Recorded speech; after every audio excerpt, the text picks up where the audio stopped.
अगर आपसे पूछा जाए कि दुनिया का सबसे बड़ा सांप कौन सा है तो आपकी जुबान पर एनाकोंडा का नाम सबसे पहले आएगा। लेकिन आज से लगभग 6 करोड़ साल पहले धरती पर सांपों की एक ऐसी प्रजाति राज करती थी जिसके सामने एनाकोंडा सांप भी एक बच्चे जैसा लगता। अब तक तो आप समझ ही चुके होंगे कि हम किसकी बात कर रहे हैं। हम बात कर रहे हैं the king of snake Titanoboa के बारे में, जो आज से 10 मिलियन साल पहले ही धरती से पूरी तरह विलुप्त हो चुका था। टाइटेनोबोआ धरती पे जिस समय राज करता था तब धरती का तापमान 32 डिग्री सेल्सियस के आसपास था। इसके बाद धीरे धीरे धरती का एवरेज टेम्परेचर घटता गया और इस ठंड को सहन न कर पाने के चलते टाइटेनोबोआ धरती से पूरी तरह विलुप्त हो गया। पर आपको तो पता ही है कि ग्लोबल वार्मिंग के चलते धरती पूरी तरह गर्म हो रही है और ऐसे में टाइटेनोबोआ धरती पर वापस लौट आए तो इससे हमें क्या क्या परेशानियां झेलनी होंगी। क्या हम इंसान इसके कहर से बच पाएंगे? क्या होगा अगर धरती पर टाइटेनोबोआ वापस लौट आए तो? हमारे साथ चलिए इन सवालों का जवाब जानने की कोशिश करते हैं। टाइटेनोबोआ की लंबाई 43 फीट से 50 फीट और वजन 1 टन के बराबर हुआ करता था। टाइटेनोबोआ 60 मिलियन साल से लेकर 10 मिलियन साल तक धरती के गर्म जलवायु इलाके में यानी इक्वेटर के आसपास के इलाकों में रहना पसंद करता था। और अगर टाइटेनोबोआ आज भी जिंदा होता तो ये हमें इक्वेटर के ट्रॉपिकल रिजर्ट में देखने को जरूर मिलता। उस समय ब्राजील, कोलंबिया और पेरू जैसे साउथ अमेरिकन कंटेंट टाइटेनोबोआ का घर होते। ऐसे में वहाँ के लोगों को टाइटेनोबोआ की मौजूदगी में बहुत ज्यादा सतर्क रहना पड़ता। खुद को बचाने के लिए उन्हें या तो उन सब जगहों को छोड़कर दूसरे देश में भाग जाना पड़ता या फिर अपने घरों को इलेक्ट्रिकल वायरिंग से घेरना पड़ता ताकि टाइटेनोबोआ इंसानों की आबादी में ना घुस सके।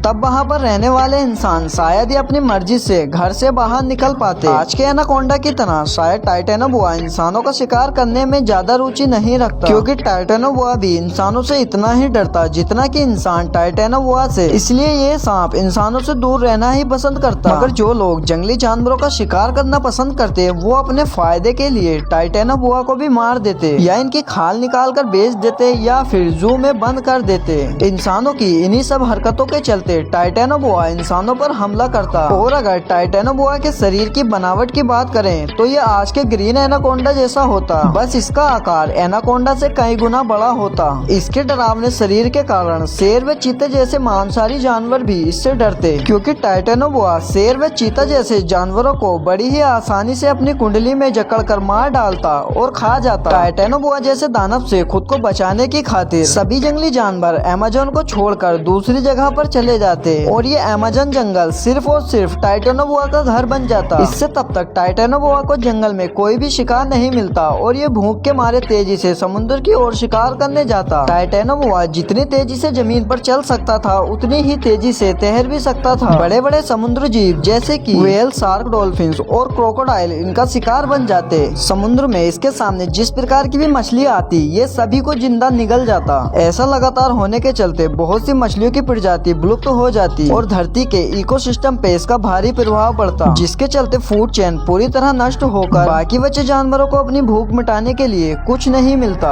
अब तक तो आप समझ ही गए होंगे कि एक खतरनाक जानवर के वापस आने से जंगल का पूरा इकोसिस्टम और फूड चेन किस तरह से तबाह हो सकता है और इसी से टाइटेनोबोआ जैसे जीव की ताकत का पता चलता है। तो अगर टाइटेनोबोआ धरती पर वापस आता भी है तो ये देखना बहुत ही इंटरेस्टिंग होगा कि फ्यूचर की मॉडर्न टेक्नोलॉजी की मदद से इंसान किस तरह टाइटेनोबोआ को कंट्रोल करता है। तो आपको क्या लगता है, क्या टाइटेनोबोआ जैसा सांप धरती पर वापस आएगा या फिर यह एक झूठा अनुमान है? नीचे कमेंट करके जरूर बताएं। और ये वीडियो आपको अच्छी लगी तो वीडियो को लाइक करें और चैनल को सब्सक्राइब करना मत भूलिएगा।